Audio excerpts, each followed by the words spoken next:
안녕하세요 여러분, 까사맘이에요. 오늘 여러분께 보여드릴 공간은 워킹맘이신 분의 공간이에요. 제가 이분과 처음 상담할 때 기억나는 이야기가 있어요.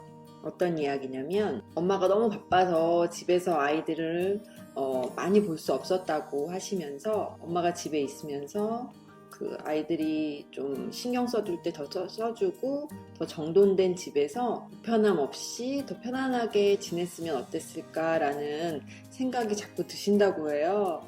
이미 꽤 장성한 자녀들을 키우고 계심에도 불구하고 아직도 그런 마음이 드신다고 그러셔서 제가 그런 부분은 저희가 충분히 잘 채워드릴 수 있죠 하면서 이 작업을 진행하게 되었어요.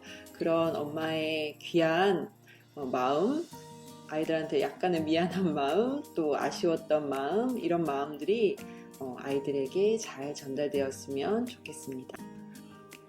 주방을 먼저 보시면요. 상판 위에 여러 가지 소가전들이 모두 나와 있어요. 그런데 처음 상담할 때 제가 어떤 점이 가장 불편하셨어요? 이렇게 여쭤봤더니 뭔가 너무 답답하고 깝깝하다 이렇게 표현해 주셨어요. 그래서 뭔가 좀 깨끗하게 더 치워줬으면 좋겠다라고 말씀해 주셨거든요. 그래서 저희가 낸 솔루션은 일단 잘 쓰는 것과 잘 쓰지 않는 것을 분류하는 것. 이것이 가장 큰 포인트예요. 그래서 메인 동선 안에 개수대, 조리대, 가열대가 메인 동선이거든요.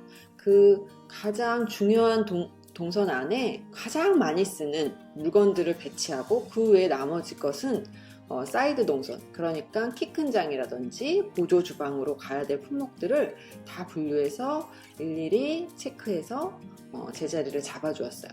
상부장을 보시면 왼쪽부터 조리대 위에서 뭔가를 담을 때 필요한 용기들이 접시라든지 그런 그릇류, 그리고 밀폐 용기류, 이렇게 두 가지가 필요한데 그 두 가지를 모두 조리대 상부장 위에 넣어뒀기 때문에 훨씬 편리하게 물건을 담아낼 수 있고요. 그 다음에 커피 머신 위에 컵을 이렇게 배치했어요. 하부장의 개수대 밑은 그 정수기가 들어가 있어요. 그래서 한쪽 거의 반 통 정도가 부피를 차지하기 때문에 나머지 중에서 세제하고 도마 블럭만 이쪽에 넣어두고요. 나머지는 싹 정리하게 되었어요. 보통 하부장에는 부피가 큰 제품들을 수납하는데 냄비, 후라이팬, 들통이라든지 또 채반, 빅볼 이런 것들을 집어넣어요. 이 주방에서도 똑같이 큰 제품군을 하부장에 넣었어요.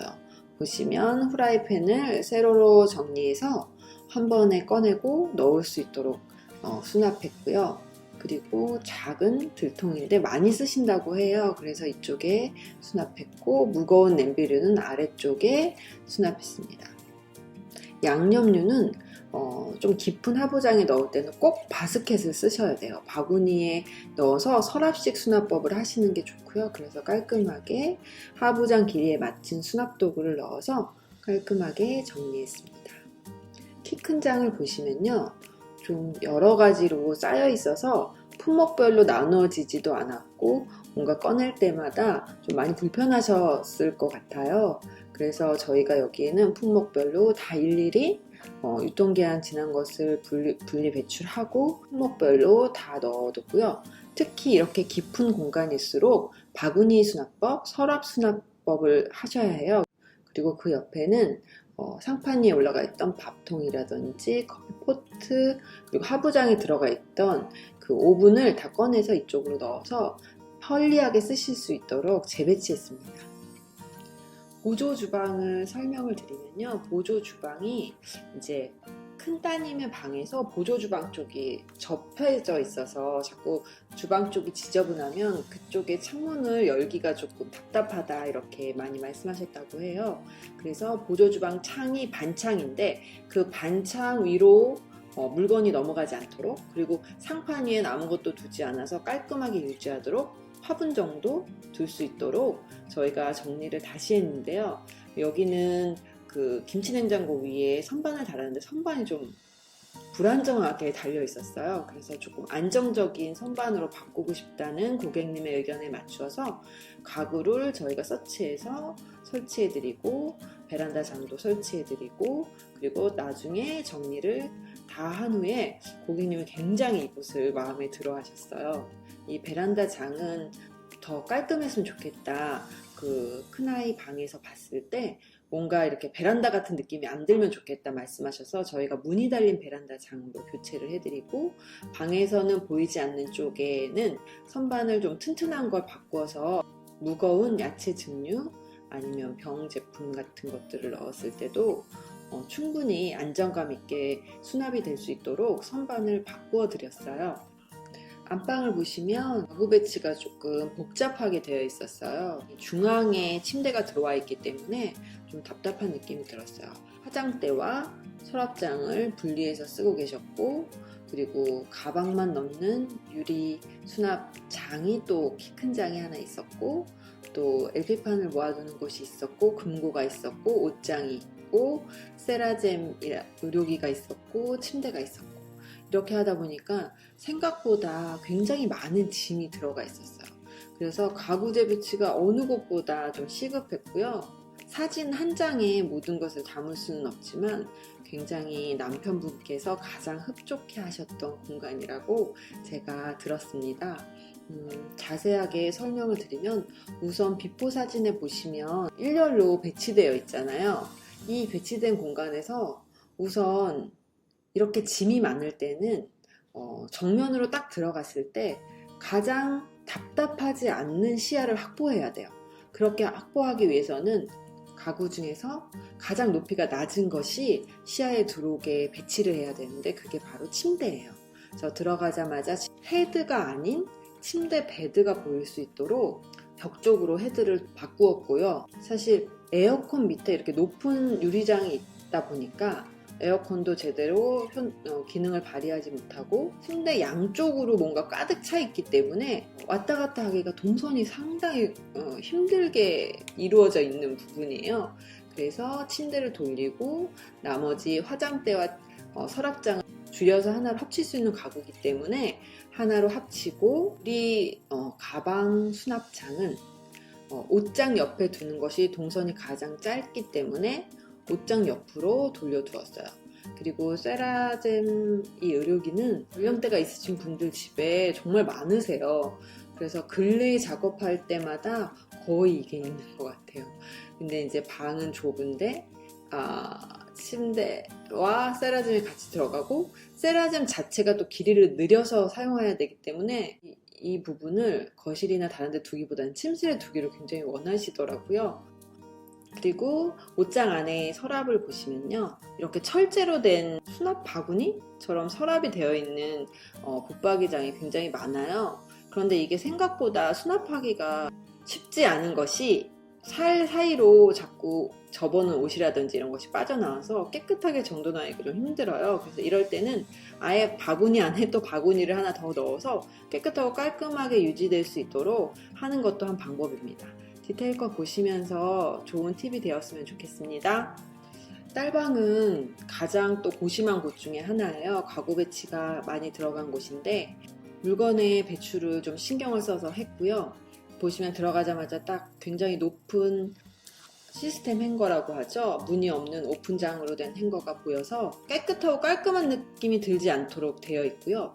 들어가는 입구를 보시면 입구에 벌써 아까 문 쪽으로 아주 가깝게 선반이라든지 책상이 이렇게 보였어요. 그러다 보니까 진입이 너무 복잡해 보이는 거예요.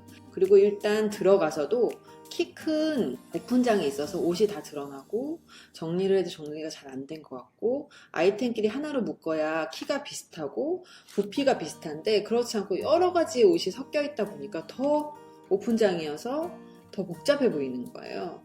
그리고 뭔가 정돈되지 않은 느낌이 더 강하게 들죠. 그래서 저희가 왼쪽에 보이시는 벽면에 책장이 이렇게 서 있었는데 책장 하나를 빼고 책을 좀 정리해서 들어가는 입구의 선반과 이 책장에 모두 정리를 했고요. 위에 보시면 수납 바구니를 하나 투명한 걸 넣었어요. 거기에 양쪽으로 작은 책들을 세워서 넣고 수첩 같은 것도 넣어 보니까 굉장히 부피가 훨씬 한 60cm 정도 될 만한 부피의 공간의 것들이 다시 좁게 들어서 이 바구니 안에 싹 들어가는 거예요. 그러니까 작은 제품들은 사실 선반에 꽂기보다는, 책장에 꽂기보다는 이렇게 바스켓 수납을 하게 되면 훨씬 공간도 절약하고 깨끗하고 깔끔하게 유지되고 찾기도 쉽게 할 수 있는 팁입니다. 많이 활용하시면 좋겠어요. 그래서 이렇게 책장을 하나만 두고 들어가서 키 크게 있던 것을 시야에서 한 번에 벗어나서 한눈에 보이지 않도록 왼쪽 벽에 책장 옆으로 붙였어요. 그래서 가구 배치를 할 때는 들어갔을 때 높이가 낮은 게 내 몸 쪽으로 먼저 보이게 하고, 높고 키가 크고 육중한 것이 안쪽으로 보이게 해서 비교적으로 더 작게 보이게, 이렇게 해야 공간의 개방감을 더 얻으실 수 있습니다. 욕실장 정리한 걸 보여드리면, 자주 여는 쪽은 수건이나 휴지 이런 것들을 아주 여유롭게 배치를 했고요. 한쪽은 욕실용품 여유분이에요. 그래서 이 여유 제품들은 사실 하나가 떨어지기 전까지는 꺼내지 않는 제품들이잖아요. 그래서 좀 촘촘하더라도 한 곳으로 몰아서 정리를 했고, 좀 무너지기 쉽거나 넣기가 좀 까다로운 작은 제품들은 바구니에 넣어서 정리했고, 나머지 제품들은 아이템별로 나누어서 치약은 치약끼리, 샴푸는 샴푸끼리 이렇게 묶어서 정리해 두었습니다. 신발장에는 아무래도 따님이 두 분이라 신발이 좀 있었는데, 자주 신는 신발은 낮은 오픈된 신발장에 넣었고요. 덜 자주 신는 것들, 이런 것들은 도어가 있는 도어장에 넣었고요. 나머지는 찬찬히 보시면서 디테일 거 보시면 도움이 되실 거예요. 베란다를 보여드릴게요. 베란다 장은 양쪽에 두 곳이 있었어요. 그래서 안방 앞쪽으로 베란다 장이 하나 있고, 거실 쪽으로 베란다 장이 하나 있는데, 거실 쪽에 있는 베란다 장 안에는 앨범이라든지 기타 운동용품이라든지 이렇게 수시로 출입하면서 넣고 꺼내기 편리한 것들을 넣어뒀고요. 안방 베란다 쪽은 우리가 기본적으로 생각하는 진짜 베란다 장이라고 생각하시면 돼요. 그래서 그곳에는 아주 간혹 쓰는, 아니면 이사 갈 때까지 잘 쓰지 않을 만한 것들로 채워 넣었습니다. 보통 여분의 제품들이 많이 있다고 보시면 되고요. 뭐 자전거라든지 이런 것들을 넣어두었는데, 사실 처음에 봤을 때 사진을 보시면 이 공간에 거의 쓰지 않는 제품을 다 여기다 두셨다고 보시면 돼요. 그래서 그런 제품들을 이렇게 골라내고 배출하고, 또 수납 도구나 가구들이 많이 있어서 공간들을 정리하면서 필요한 용품들, 가구들, 수납 도구들은 그 안쪽으로 넣어서 정리를 했고, 그리고 나머지 것들을 분리 배출을 하게 되었어요. 오늘은 여기까지 공간을 소개시켜 드리겠습니다. 오늘 소개시켜 드린 공간의 그 집 뷰가 너무너무 좋은 집이었어요. 그리고 바람도 굉장히 잘 통하고 집으로서는 정말 좋은 조건을 많이 가진 집이었는데, 물건을 다 정리하고 안정된 곳에서 더욱더 행복하게 사시면 좋겠습니다. 감사합니다.